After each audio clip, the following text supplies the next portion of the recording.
Guys, welcome to our channel, and today I am going to review the UA Phantom HOVR 2.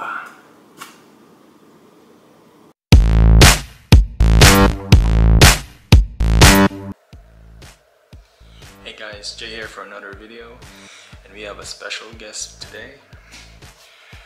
The special guest is the UA Phantom HOVR 2.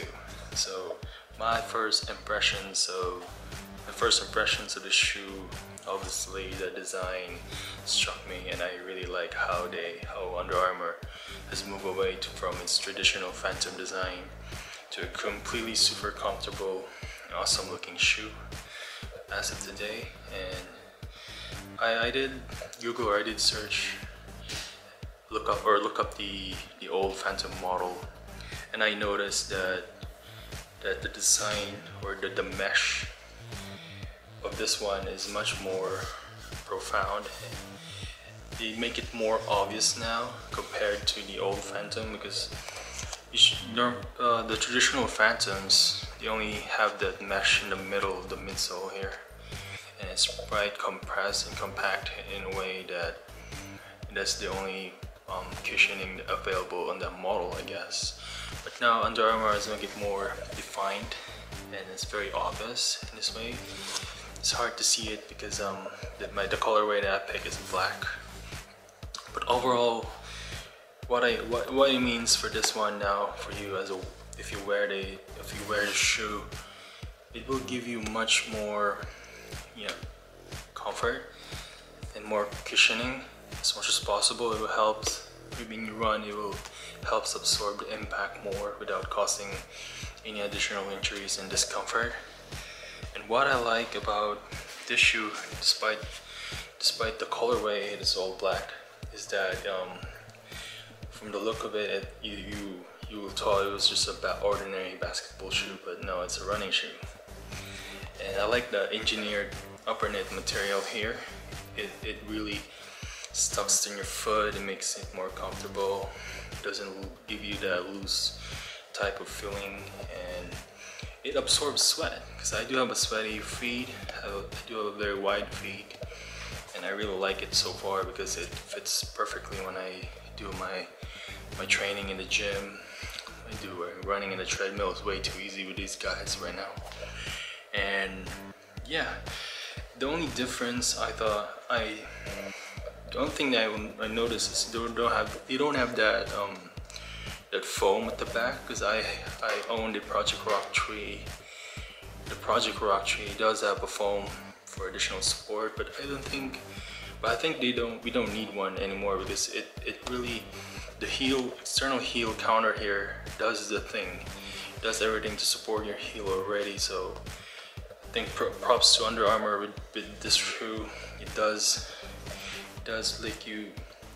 It's awesomely comfortable design wise. Yes, it's totally cool for me, and I did bought two of these guys.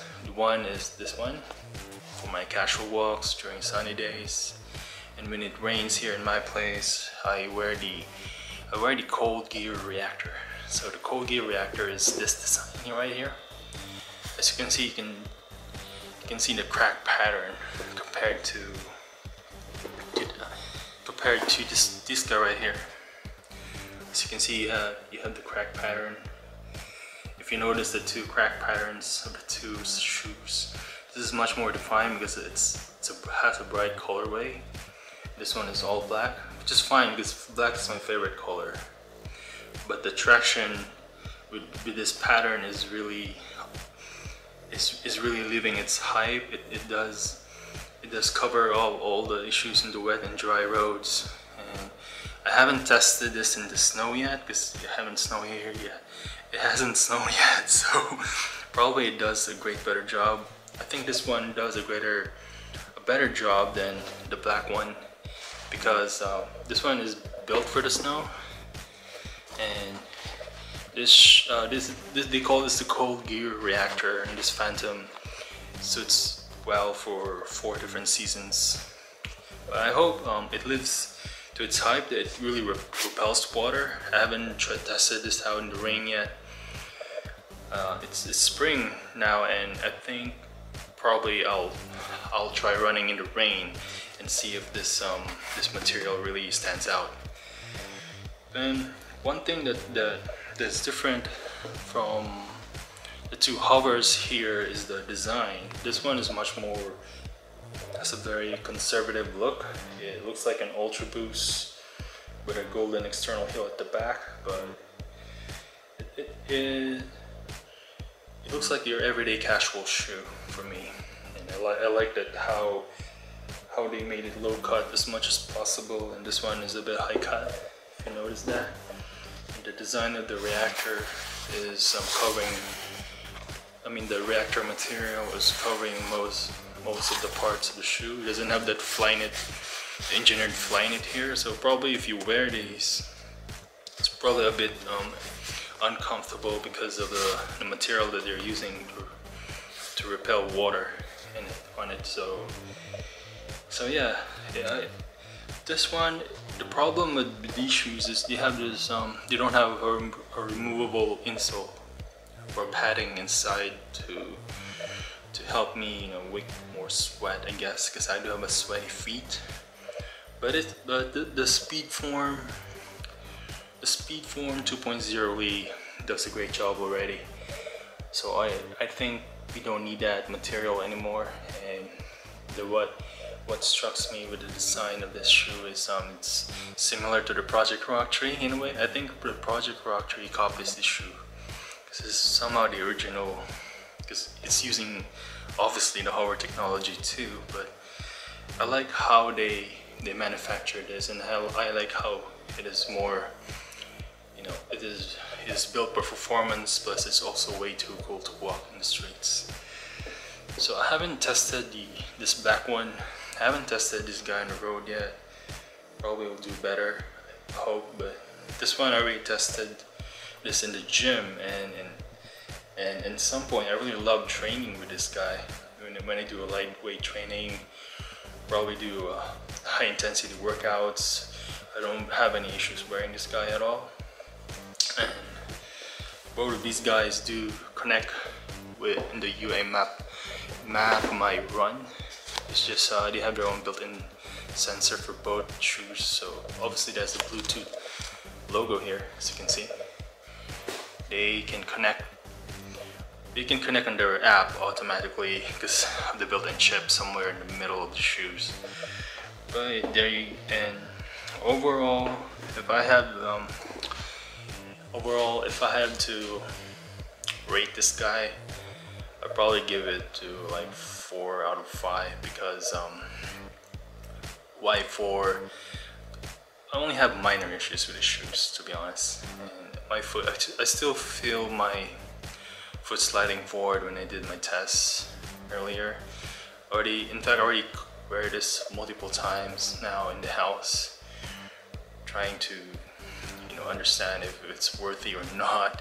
I can just return it and find a better size. But so far so good. It's not giving me that issues at all. And it's a cool looking shoe. It's a cool everyday training shoe as well. In fact, I do have the Project Rock 3. I have the complete set, except I don't have the deltas. So I have the PR1, the PR2, and the PR3. The PR3 is similar to this one. I think the PR3 copied completely the technology of this guy right here. So which is great because I really love the HOVR technology. By far, it really answers my needs, especially for people with wide feet. And as I push this really forward, man, it's really soft. It's really soft. It's super comfortable for me. It's crazy that they put more emphasis now on this material right here. I think this is where the magic happens for a shoe. This is where everything takes in place. This is how HOVR technology makes its waves. It's creating a new wave of technology that Under Armour produces time over time. And I like how they move from the traditional hovers that I saw when I did my research online, because I saw the RN It's also sick. It's very unique, but the mesh sits in the middle of the shoe, right here in the midsole here. The mesh can only be seen here, but now look at that. It's much more obvious compared to the old RN model. They completely move away, and this is what it is now. This is the new model. So I like it. I hope you guys like it too. You can always visit the Under Armour website and check out. They already release a lot of colorways by far, and I think there's 4 for kids, there's 5 or 6 for women, and there's 10 for guys. But I picked the black one. Black is my favorite color. They do have the triple black. I was looking for that one, but it's not on sale. The triple red is the best seller, and I saw it in the outlet store one time, and also there's a lot of it. The original release as well, the sick white and I think it was orange and black colorway. The release version of this model is also sick and cool. And overall, this is awesome. It's an awesome shoe to have, and I hope you guys have bought a pair or buy a pair of these while they're out. And there's a lot of hype on the shoe as well, because it's competing currently with the Pegasus, Nike Pegasus, and I think the Nimbus from ASICS. Yeah, ASICS. So it competes with these shoes. I think a bit far from the Ultra Boost, because the Ultra Boost is somewhat the super comfortable shoe in the market today, and it's the #1 as Adidas claimed. I hope it's true, because I haven't bought the Ultra Boost yet. Probably if I buy one, I'll do another review of that. And yeah, probably I'll come back with another mini review. Which of these guys perform better in the rain? No, not in the rain, but which of these guys perform better? Is it the Cold Gear reactor, or the standard, or the original design of the Phantom HOVR 2? So stay tuned for that one, and yeah, I hope you guys enjoyed the video, and you know the drill. Just hit the subscribe button, click the bell icon below, and I'll see you guys in the next episode.